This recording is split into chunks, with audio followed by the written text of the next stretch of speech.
Hi everyone, this is समीक्षा। सो आज की वीडियो में हम कंट्रोवर्शियल क्वेश्चंस डिस्कस करने वाले हैं जो नीट 2024 के एग्ज़ाम में आए थे। दीज क्वेश्चंस आर दोस्त जिनके लिए अलग अलग इंस्टीट्यूट्स के अपने अलग अलग करेक्ट ऑप्शंस हैं। तो ये क्वेश्चंस आपके लिए जानना ज़रूरी है ताकि आप अपने रियल मार्क्स को एस्टिमेट कर पाए। So there are basically 2 questions which are really controversial, और एक और क्वेश्चन मैं आपको बताऊँगी जहाँ पर आपको कई जगह पर गलत आंसर देखने को मिल सकता है। ये जानना आपके लिए ज़रूरी है ताकि आप +-10 का मार्जिन अपने मार्क्स में लेकर चल सकें और with the worst possible situation आप आगे क्या करेंगे वो डिसाइड कर सकें। Okay, so beginning with the video, first question is from the botany section. Actually 2 question दोनों ही बॉटनी के कॉन्ट्रोवर्शियल हैं।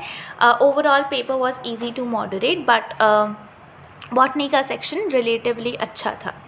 सो the question says that in an ecosystem, if the NPP of first trophic level is 100x, what would be the GPP of the third trophic level of the same ecosystem?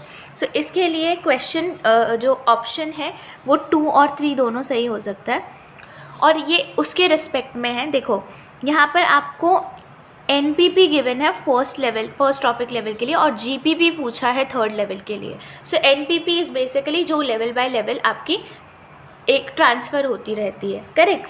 तो अगर आप मान लीजिए अगर GPP के terms में solve करना चाहूँ तो मैं मान सकती हूँ कि फ़र्स्ट ट्रॉफिक लेवल जो है हमारा, फर्स्ट ट्रॉफिक लेवल के ऊपर जो GPP है वो NPP क्योंकि 100x है तो GPP आपका 1000x होगी।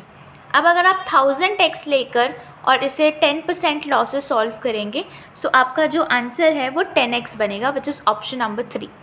लेकिन अगर आप इतना दिमाग नहीं लगाते हैं, आप डायरेक्टली सॉल्व करते हैं NPP को ही कंसिडर करते हुए, या आप ऐसे कंसिडर करते हुए चलते हैं that this is the energy जो हमें NPP T3 लेवल पर निकालनी है, तब आपका जो आंसर है वो ऑप्शन नंबर 2 बैठेगा।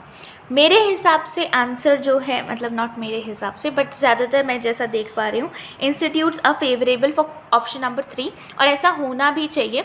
या तो आप ऐसा कंसिडर कीजिए कि आप GPP निकाल रहे हैं फर्स्ट ट्रॉफिक लेवल पे, या फिर आप ये भी कंसिडर कर सकते हैं कि जो NPP है आपका फर्स्ट ट्रॉफिक लेवल पे वो आपका GPP होगा सेकेंड ट्रॉफिक लेवल के ऊपर, राइट। सो आपके पास सेकेंड ट्रॉफिक लेवल के ऊपर 100x का एनर्जी है, तो वो जब ये ट्रांसमिट होगा that will be 10x at T3 level. So more appropriate option yet is option number 3, not option number 2।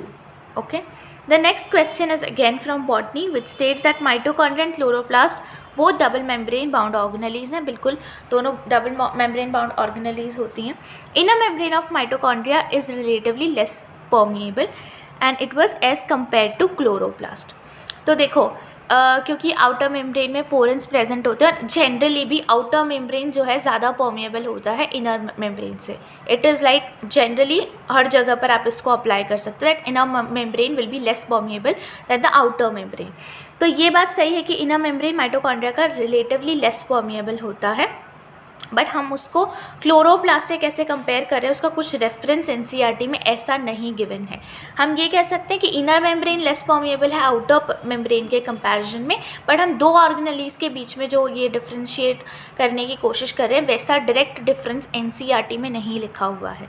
इसीलिए इसका जो आंसर है वो ऑप्शन नंबर 3 है, जनरली गिवन है ज़्यादातर जगह पर, which statement 1 is correct and statement 2 is incorrect. लेकिन factually if you check it on Google और some website then it will tell you कि स्टेटमेंट 2 भी जो है वो करेक्ट है।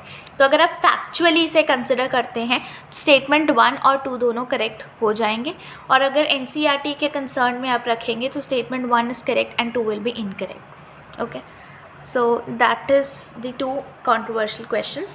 Now जो last question है, it is that E0 value for Mn+3 to Mn+2 couple is more positive than chromium+3 to chromium+2 or Fe+3 to Fe+2 due to change in what configuration? So ये institutes have given the same answer which is कि change जो है D4 से D5 में जाएगा, लेकिन कई जगह आपको इसका आंसर D5 to D4 दिखेगा और आप में से भी कुछ ने मिस्टेक की होगी। लेकिन ये देखो E0 पॉजिटिव है। E0 पॉजिटिव हमेशा स्पॉन्टेनियस चेंज के लिए होता है, स्टेबिलिटी बढ़नी होती है। सो स्टेबिलिटी आपका D4 to D5 में बढ़ेगा, तभी आपका E0 पॉजिटिव आ सकता है, स्पॉन्टेनियस रिएक्शन हो सकती है। तो इसलिए जो इसका करेक्ट ऑप्शन होगा वो ऑप्शन नंबर 3 होगा। इसमें कोई कंट्रोवर्सी नहीं है, बट मे बी अगर आप किसी गलत सोर्स से चेक कर रहे होंगे अपना आंसर तो वो एक कन्फ्लिक्ट आपके मन में पैदा हो सकता था।